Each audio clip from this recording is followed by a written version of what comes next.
नमस्कार, मैं सुनीता छाबड़ा।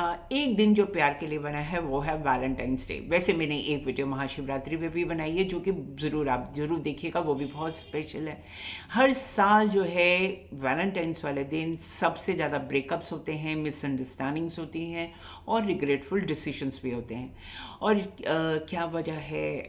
चॉकलेट्स की या गिफ्ट्स की, या मैं कहूँ कि एक्सपेक्टेशंस की। और इस साल क्या ग्रह दशा है? आप कहेंगे कि इसमें भी क्या एस्ट्रोलॉजी होती है? तो बिल्कुल होती है। और इस दिन जो प्लानिटरी पोजीशन होगी वो किस तरह की होगी, आपके लिए प्यार को बढ़ाएगी, आपके प्यार को फॉरवर्ड ले जाएगी, या आपके प्यार में दी एंड हो जाएगा। तो चलो इससे जानते हैं। सबसे पहली बात तो यह है कि इस वर्ष जो है वैलेंटाइंस डे वाले दिन जो है 4 ग्रह एक ही राशि में है। और जो प्रेम का जो ग्रह है शुक्र यानी वीनस जो है वो अस्त है। आज मैं आपको बताने वाली हूँ कि इस वैलेंटाइंस डे जो है ग्रह जो हैं प्यार बढ़ाएंगे या भ्रम पैदा करेंगे। भ्रम वाली बात मैंने क्यों कही? क्योंकि इस बारी सन, मर्कुरी, वीनस राहु के साथ हैं और साथ में मंगल अस्त है। और क्योंकि वो आउट ऑफ एक एस्ट्रोलॉजिकली समझ लीजिए। और वीनस भी जो है वो भी अस्त है, यानी प्लैनेट वीनस जो है वो प्यार का प्लैनेट है, लव का प्लैनेट है, रोमांस का प्लैनेट है, गिफ्ट्स का भी वही प्लैनेट है। और जो मार्स होता है ना, कहते हैं अट्रैक्शन, ब्रह्मांड के वीनस और मंगल दो ऐसे ग्रह हैं, मेन एंड वेमेन, जो जो बहुत ज़्यादा एक दूसरे के प्रति जो है अट्रैक्शन पैदा करने वाले प्लैनेट्स हैं, जो दोनों ही एक तरीके से सन से प्रभावित है। और सन क्या होता है? ईगो होता है, मैं, यानी I am very important in the relationship. तो ये ही ध्यान रखिएगा, ये आई को बीच में मत आने दीजिएगा, अपनी ईगो को बीच में मत आने दीजिएगा इस वैलेंटाइन। अगर आप अपने प्यार का इजहार करना चाहते हैं तो आराम से कर दीजिए, बोल दीजिए। और अगर आप किसी से शादी करना चाहते हैं तो वो भी बोल दीजिए। तो मैंने देखा है कि कई लोग बहुत ज़्यादा, और इस पर तो राहु भी है, भूलिए मत। राहु जो होता है वो भ्रम के साथ साथ कन्फ्यूजन भी पैदा करता है। तो आप इस प्लैनेट्स की जो पूरी बनी हुई है ग्रह दशा उसको समझिए और कन्फ्यूजन को देने मत दीजिए। अब इस बारी मर्करी भी है जो क्या करता है, कन्फ्यूजन के साथ साथ वो क्या करता है, वो मिस कम्युनिकेशन देता है। आप कहना कुछ चाहते हैं पर आपके पास शब्द नहीं मिल पाते, या हेलो हाय या कुछ बोल ही नहीं पाते, या गलत मैसेज भेज देते हैं, या गलत जगह भेज देते हैं, वो तो बहुत ही अल्टीमेट हो जाएगा। अब शुक्र अस्त है तो जब प्यार महसूस होता है तो दिखता नहीं है। शुक्र प्रेम है, आकर्षण है, रिश्तों का ग्रह है। लेकिन जब शुक्र अस्त होता है तो इंसान के अंदर प्यार होता है पर वो सही तरीके से व्यक्त नहीं कर पाता। और इसका असर क्या आता है? सामने वाला सोचता है या कहता है तुम बदल गए हो, और आप तो अंदर से वही हैं, सेम टू सेम है, आप बोलेंगे मैं तो वही हूँ। एक्सपेक्टेशंस जो हैं वो पूरी नहीं होती हैं।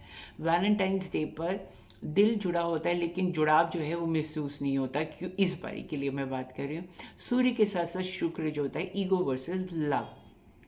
इस बारी की प्लानिटरी पोजीशन जहाँ सूर्य होता है वो कहता है कि मतलब मैं मैसेज नहीं भेजूंगा, जिसने भेजना है वो पहले भेजे।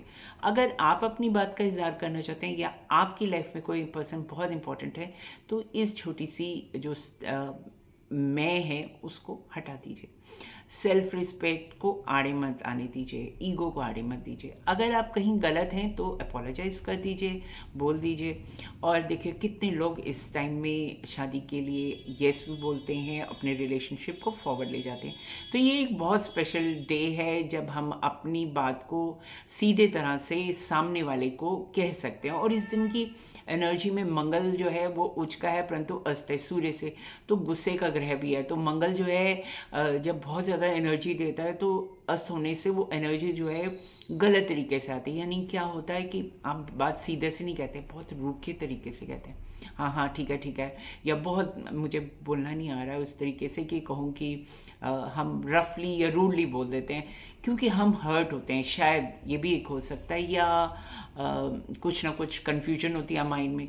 तो लड़ाई ज़ोर की नहीं होती है बल्कि उसका असर कभी कभी ज़्यादा गहरा होता है। तो ये पूरी जो प्लानिटरी पोजीशन है इस बारी कंबाइंड्स जो हैं वो बहुत ज़्यादा कन्फ्यूजन क्रिएट कर सकती हैं। और मर्करी जो है, आप मैसेज का जो टोन है ना वो गलत कभी कभी चला जाता है, या मतलब आजकल तो मैसेजेस सीन है, टिक हुआ या नहीं हुआ या गलत इमोजी चला गया, तो दूसरे के माइंड में डाउट भी पैदा कर सकता है। तो इस बारी अपने प्यार को सीधे सीधे तरीके से बहुत अच्छे से व्यक्त कीजिए।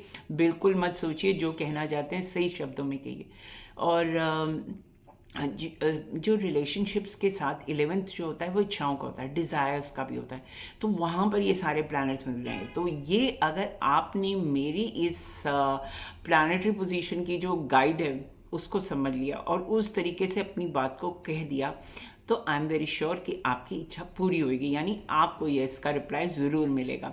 अब मैं कुछ उपाय बताऊंगी। आप कहेंगे इसके लिए भी कोई उपाय होता है? हाँ, बहुत सारी होती है। ग्रह जो है वो तो किसी ना किसी तरह से अपनी एनर्जी दे ही रहे हैं, तो आप उस एनर्जी को समझिए। फॉर एग्जांपल सन जो होता है वो ईगो का है, तो इसलिए पूरे वीक जो है सूर्य को जल चढ़ाइए, स्पेशली अगर आप शादी करना चाहते हैं। खुद भी मीठा खाइए और दूसरे को भी मीठा खिलाइए। मीठा खाने से क्या होता है, वीनस बहुत स्ट्रांग होता है। आप कहेंगे हम चॉकलेट, वाइट चॉकलेट, इस बारी वाइट चॉकलेट खाइए। क्यों? क्योंकि वीनस जो है अस्त है। आप बिल्कुल भी डार्क चॉकलेट्स मत खाइए। डाइटिंग इस वीक छोड़ दीजिए, बहुत सारे दिन डाइटिंग कीजिए, और अगर आपको पसंद है तो कुछ और भी कीजिए, नहीं तो आइसक्रीम खा लीजिए, वाइट कलर की आइसक्रीम खाइए और दूसरे अपनी जिसको प्यार करते हैं उसको भी खिलाइए, उसको गिफ्ट में दीजिए।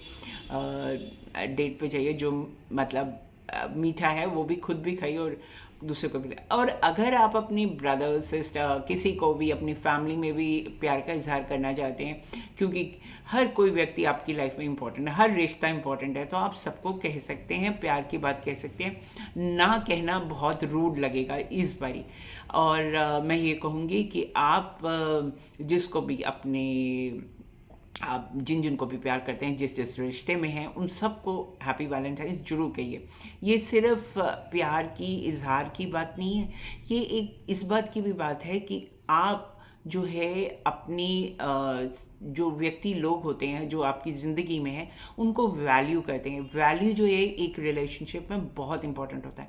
इसलिए आप जो है अपनी समझदारी के साथ अपनी ईगो को दूर रखिए, बिल्कुल दूसरे के पेशेंस को टेस्ट मत कीजिए, और अपनी जो भी आपका रिलेशनशिप है उसकी उसकी मर्यादा के विदन जो है अपने दिल की बात ज़रूर कीजिए। क्योंकि दूसरे को जब आप कोई वैल्यू देते हो तो आपका रिश्ता एक नेक्स्ट लेवल पर चला जाता है। आप इस बारी इन ग्रह दशा को और मेरी इस एडवाइस को मानकर अपने प्यार का इजहार कीजिए, और फिर मुझे बताइए कि आपको क्या रिप्लाई मिला।